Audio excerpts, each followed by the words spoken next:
I want to challenge myself. You know, Canelo is a great fighter. He's, you know what I mean, an all-time great, one of the best that came out of Mexico. I'm one of the all-time greats, I feel, you know, and why not? Why not put it to the test? You know? Look out, bro. History. Hey, what they say? Big chances, big rewards. So I'm looking for that big reward. Terence Crawford isn't just confident, he's ready for battle, with fire in his eyes. He boldly declares he's prepared to take down Canelo and prove he's the best.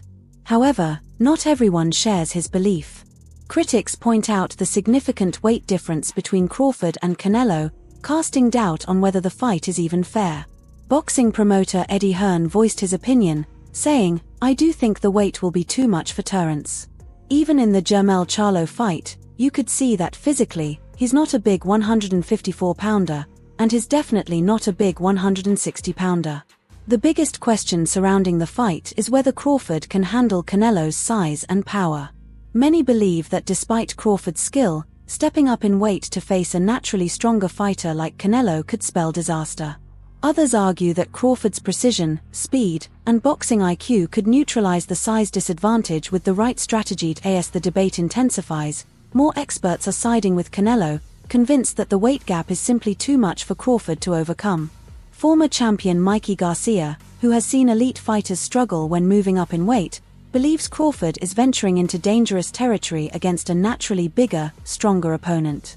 While Crawford has dominated every division he's entered, this challenge may be different.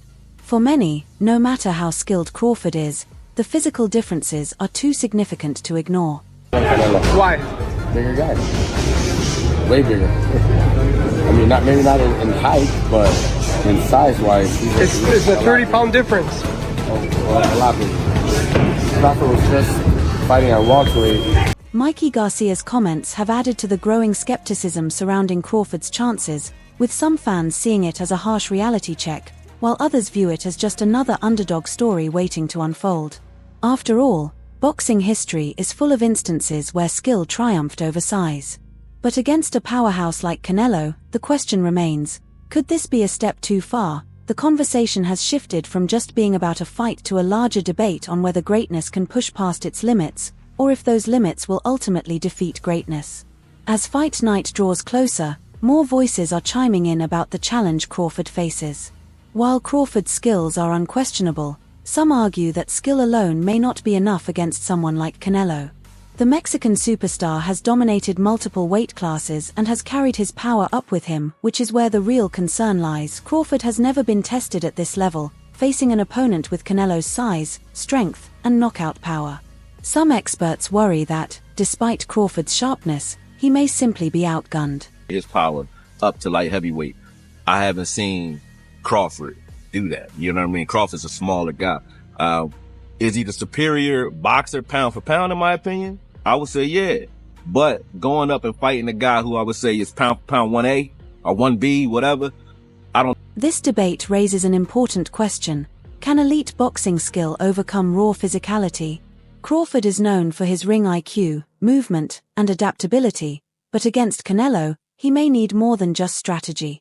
Fighters who have moved up in weight often struggle or even crumble under the pressure of facing bigger opponents. If Canelo's power carries over into this fight, Crawford might find himself in deep waters. However, if Crawford proves the doubters wrong, this could go down as one of the greatest performances in boxing history. The line between a bold challenge and a risky mistake has never been thinner. The concerns surrounding Crawford's size disadvantage go beyond just weight, they're about power.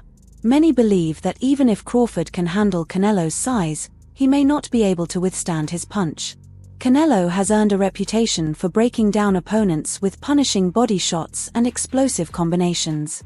Fighters who have faced him often speak of the sheer force behind his punches, something smaller opponents have struggled to endure. Former world champion Sean Porter is among those who believe this will be a major hurdle for Crawford, arguing that the combination of Canelo's power and weight will be too much for him to overcome. Like, no, that's 2 more weight classes. Like, once he gets touched by Canelo, it's going to be different. I am concerned about him absorbing a Canelo punch, especially through the course of 12 rounds.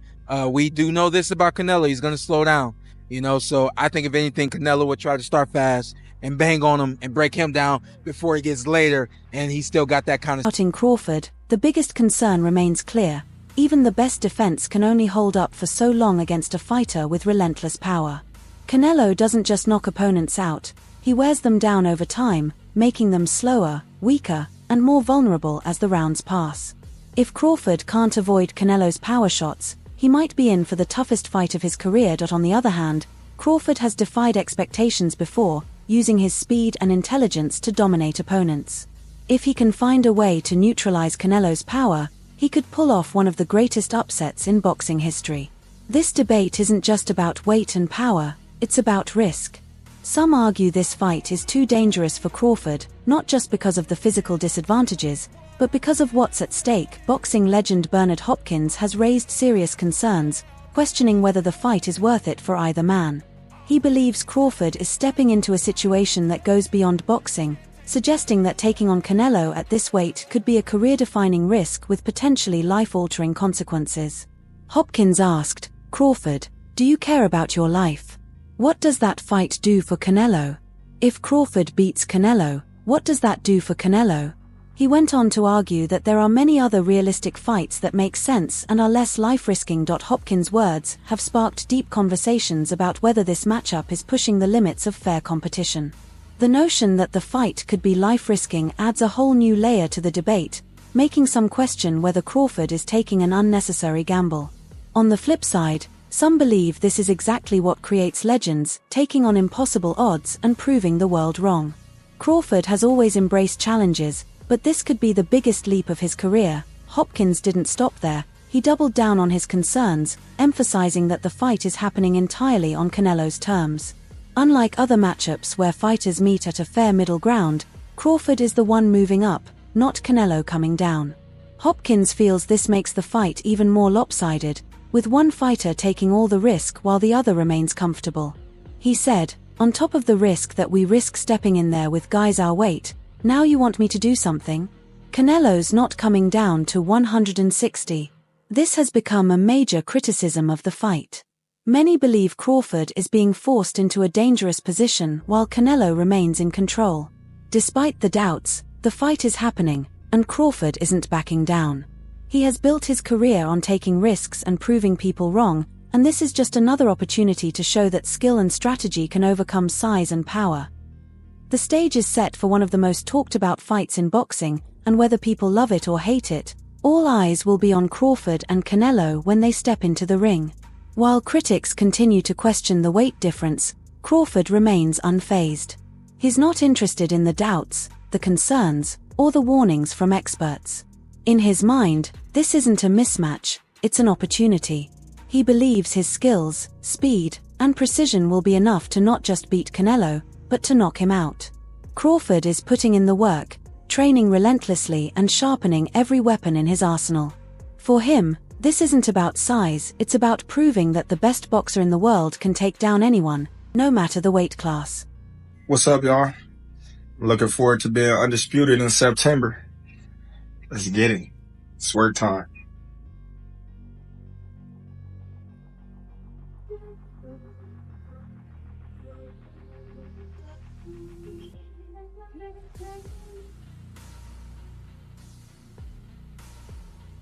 Crawford's confidence sends a clear message to his doubters. While many see this fight as too dangerous, he views it as just another challenge to conquer. His entire career has been built on proving people wrong, and this time is no different. With a rigorous training camp focused on power, endurance, and strategy, Crawford is preparing for war. He's not stepping into the ring just to survive, he's coming to win. Whether people believe in him or not, one thing is clear: Crawford is ready to fight and won't back down from Canelo or anyone else. However, not everyone doubts Crawford's chances. Some fighters who've shared the ring with him know firsthand just how dangerous he truly is. One of them is Edgar Berlanga, who has fought Crawford and sees him as nothing less than a legend. Berlanga believes that Crawford has all the tools, speed, skill, and power to knock Canelo out. While many focus on the weight difference, Berlanga argues that in boxing, anything can happen.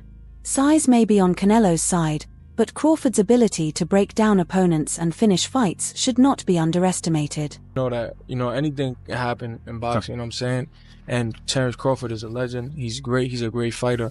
The only thing I see that I favor Canelo is that his weight. Yeah. And that he's more bigger. You know what I'm saying? That's the only thing. But as far as skill set wise, IQ, I feel like Crawford can match anybody and probably do way better. You know what I'm saying? But Crawford is a legend, bro. Yeah. And like I said, you can't count. Belonga's support adds more fuel to the debate. He knows the kind of power Crawford brings and isn't convinced that Canelo's weight alone will decide the outcome. Throughout history, smaller fighters have shocked the world by defeating bigger opponents, and Crawford has the mindset to do just that. He's not just a technical fighter, he has the grit and determination to push through adversity. While many question whether he can handle Canelo's strength, Belonga sees a real chance for an upset. The fight is set, the camps are in full swing, and Crawford is preparing to prove his believers right and his doubters wrong. The conversation surrounding Canelo's physical condition isn't just about size, it's also about his age and movement. Tiff Lopez, known for his sharp analysis, has raised concerns about how Canelo's legs will hold up in a fight against Crawford. Lopez believes that while Canelo's upper body movement remains strong and sharp, his legs seem to be losing their edge. Without strong legs, a fighter's ability to move, avoid punches, and deliver explosive shots is compromised. This could be a critical factor, especially when facing someone as quick and elusive as Crawford. As long as Canelo fights somewhere in that weight class, maybe 160, see how that works out, I think that we'll get to see from there. I seen him at 154, although he hasn't fought for that time span since the Spence fight.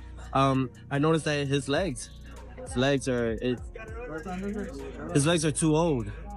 That's what I saw. You see it? Yeah. His movement from the waist up are good. It's still on point. Lopez's observations add another layer to the already complex debate about Canelo's legs. Legs are the foundation of a fighter's mobility, and if Canelo's aren't as sharp as they used to be, it could give Crawford an advantage. A quick, mobile Crawford could exploit any weaknesses in Canelo's footwork, potentially taking control of the fight's pace. Even a slight decline in movement can make all the difference. Whether or not Canelo's legs are truly a problem, this added uncertainty only makes the fight even more unpredictable. Crawford's ability to capitalize on any weaknesses could be key to his success. Lopez, known for his sharp eye and unfiltered opinions, has been vocal about Canelo's vulnerabilities. His take has caught attention, focusing on the movement of the Mexican champion. Lopez believes that while Canelo still shows solid technique and power in his upper body, his legs have started to show signs of aging. For Lopez, this could be a serious problem, especially when facing someone as fast and agile as Crawford. Legs are crucial for avoiding punches, controlling the pace, and executing movement. If Canelo's legs aren't what they used to be, it could give Crawford the opening he needs. Lopez elaborated, as long as Canelo fights in that weight class, maybe 160, we'll see how that works out. I've seen him at 154 though, he hasn't fought there since the Spence fight. His legs are too old. That's what I saw. His upper body is still on point, but his legs, if you don't have legs in this sport, you're in trouble. Lopez's statement goes beyond simply analyzing Canelo's legs, it's a warning. He's highlighting a crucial aspect of boxing that many may overlook, footwork and movement. In a sport where every second counts, having the right footwork can make the difference between winning and losing. If Canelo can't move like he once did, it will be easier for Crawford to control the distance, stay out of range, and land precise punches. Even if Canelo's power is still there, if his legs aren't, he could struggle to land that power effectively. This adds another layer of uncertainty to the fight, leaving fans wondering if Crawford might capitalize on this potential weakness. Amid all the weight concerns and doubts surrounding the fight, one piece of advice stands out. Legendary trainer Stitch Duran recalled a conversation with the late Roger Mayweather, a respected figure in boxing, who spoke about how in his day, fighters didn't worry as much about weight divisions. They focused on skill. It was never about the size difference, it was about the caliber of the fighter, skill, and ability to adapt. Duran took this wisdom to heart and believes that skill will ultimately determine the outcome of this fight, not the weight difference. He's confident that Crawford's abilities could be enough to defeat someone like Canelo, regardless of the size disparity. When I worked with the late Roger Mayweather, I was talking to him and he said, nowadays, MFers, they have all these different divisions. We used to fight guys of different weights. He goes, it's not the difference in the weights. He goes, it's the caliber of skill level that you have. And I always thought about that, So can he beat Canelo? Of course. Can Canelo beat him? Durance's perspective brings a refreshing angle to the conversation, challenging the traditional belief that weight alone determines the winner.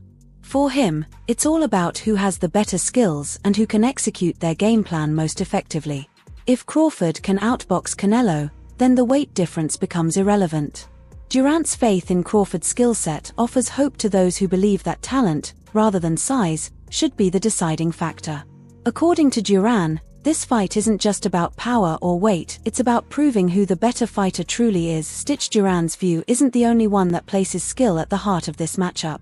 He continues to express confidence in Crawford's ability to adapt and rise to the occasion, even when facing a formidable opponent like Canelo.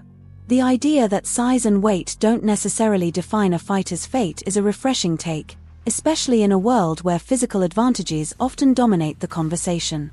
While Canelo's power and experience are undeniable, Duran points out that Crawford's skill set is top tier, making him a real threat despite the size difference. With the right strategy and focus, Duran believes Crawford has what it takes to come out on top. Chances, I don't bet, but if I was going to bet one way or the other, I'd go the distance fight. I think Terence Crawford's smart enough to move for 12 rounds. You're talking about getting hit solid. He has to get hit solid by Canelo. So, yeah. That'd be my prediction on that. Definitely. So don't go bet money on me now. If I were to bet, though I don't usually, I'd lean toward a fight that goes the distance, said Duran. I think Terence Crawford is smart enough to keep moving for all 12 rounds, but he's going to have to take some solid hits from Canelo along the way. That's my prediction, but don't bet money based on me. I'm not great at this stuff. This kind of analysis pushes us to look beyond just the physical attributes and consider the mental and technical aspects of boxing. It's about who can execute their game plan under pressure, and Crawford has proven he can do that. Whether it's his quick footwork, counterpunching ability, or his knack for outthinking opponents, Durance's confidence in Crawford's skill set is clear. While Canelo may have the size advantage, the fight will ultimately come down to which fighter can impose their will in the ring. It's a clash of styles, and in Duran's eyes, Crawford's style might be the one to overcome Canelo's power. Roy Jones Jr., one of the greatest fighters of all time, has his own take on how the fight will play out. According to Jones, the real deciding factor isn't weight, but how Canelo approaches the fight. He believes that if Canelo sticks to his usual aggressive style and dominates the ring, he'll likely win. However, if Canelo deviates from his usual tactics and allows Crawford to control the pace, the fight could swing in Crawford's favor. This opens up an interesting opportunity for Crawford to take charge, but only if Canelo gives him the space to operate. Won't be the factor. The fact will be how Canelo chooses to make the fight. Canelo comes out and does what Canelo should do, Canelo wins the fight. If Canelo comes out and does what he shouldn't do, Crawford wins the fight. Control the center of the ring. If Crawford is allowed to control. Jones emphasizes that Crawford's best chance is to seize control of the center of the ring. If he can do that, he'll put himself in the driver's seat, forcing Canelo to play his game. This is where Crawford's skills come into play, his ability to control the distance, adjust on the fly, and outthink his opponent. While Canelo's power is undeniable, if Crawford is allowed to move freely and dictate the pace of the fight, he has the tools to pull off an upset. It all comes down to which fighter can impose their will early and avoid falling into the other's rhythm. Jones' analysis underscores how critical strategy and tactics will be in determining the winner. Amid all the analysis and predictions, one thing is clear: Crawford's confidence is unwavering. He's fully aware of the challenges ahead, but he believes in his abilities without hesitation. His mindset is that of a true champion, focused, determined, and ready for whatever comes his way. Crawford is not intimidated by the size difference or the critics. He's confident that his skill, preparation, and heart will carry him through. There's no doubt in his mind that victory is within his grasp. As he put it, "I'm going to win. I'm going to win, man. I do everything. Ain't nothing I can't do." This unshakable belief is what makes Crawford such a dangerous fighter. While others analyze and question the factors that could affect the fight, Crawford only sees one thing: winning. He's not just Don't forget to subscribe to our channel, and stay tuned for more videos like this. Make sure to hit the bell icon to stay updated. Subscribe to Boxing Hub now for all the latest in boxing.